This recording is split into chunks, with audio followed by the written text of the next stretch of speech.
Well, this matchup has a lot more to it now, doesn't it? Falcons flying off to the land where men do work with gavels, still waiting for someone to get that one.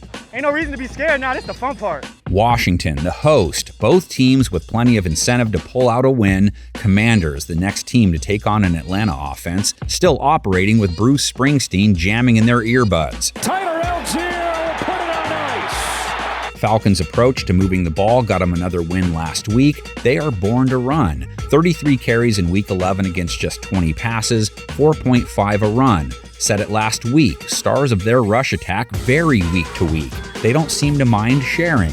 Marcus Mariota, beautifully executed. Commanders' defense does have some bulk to it. They are going to be tough on Atlanta's backs as they've held that position to 4 a carry.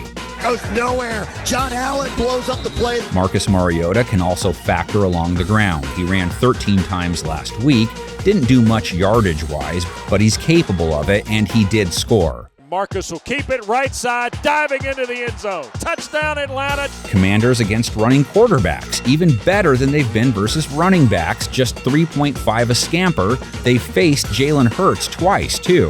Hurts in trouble and brought down by Montez Sweat. All right, Washington's offense. They've won their last 2 games with the same formula. Use your run game the way Family Guy does a drawn-out joke. Even when it feels like, okay, we get it, keep doing it and it gets better.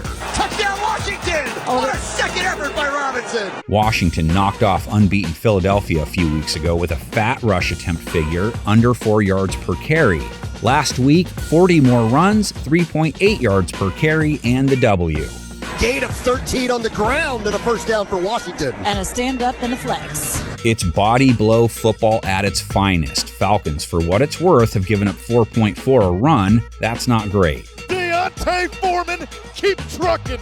It's been a clock game for Washington. Their offense doesn't have to be great, they just have to be on the field. They've dominated time of possession the last 2 weeks. Forging ahead, dragging Eagles with them all the way to the 3! He looks like an ox pulling a wagon! The QBs for both teams, passing attacks for both teams, supposed to provide a handful of shots to the head, so to speak. They both still carry the X-Factor stamp. Atlanta still has one of the lowest passing attempt totals. Mariota does come in off a good outing, only 131 yards, but a rating over 100, a touchdown, no INTs. Marcus throws, oh my goodness! Backline caught! Drake London out of nowhere! Mariota faces a secondary largely responsible for some solid numbers. Commanders, one of those teams holding QBs to a nice low 60s completion rate, rating allowed low 90s at least. Good enough probably to make Atlanta stick to the book. He's throwing again, this time first line picked off by Fuller. 35-30 down the sideline he goes! Pick 6! He's in! Touchdown! Taylor Heineke, he didn't give the ball away last week. No numbers from that game or the year worth diving into. He's more attitude. Heineke throws, dives for the pylon! Touchdown! When you assess Washington's passing attack, it's more about Terry McLaurin. So for the record, 4 catches last week, 55 yards, almost 20 yards fewer than his season average. Right on target to McLaurin. Falcons pass defense Washington faces. Not good in 2022, another rough campaign. But the ATL does come in off a nice defensive performance against the pass, picked off Justin Fields and held him to a sub-90 rating. Cross the middle and intercepted. Jalen Hawkins has come up with the pick.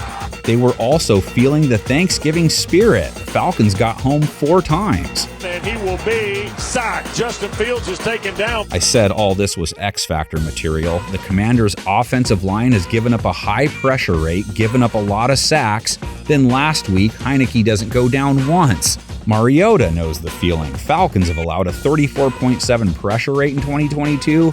0 sacks, only gets hit once last week. Maybe the Bears were trying really hard not to get any sarcastic flags. No pressure. Resets, fires underneath. This is Algier. Regardless, you have a team that allows a very high pressure rate with Atlanta against a defense that applies a very high rate. Washington's pass rush over the coveted 30% pressure rate line. 5 sacks last week.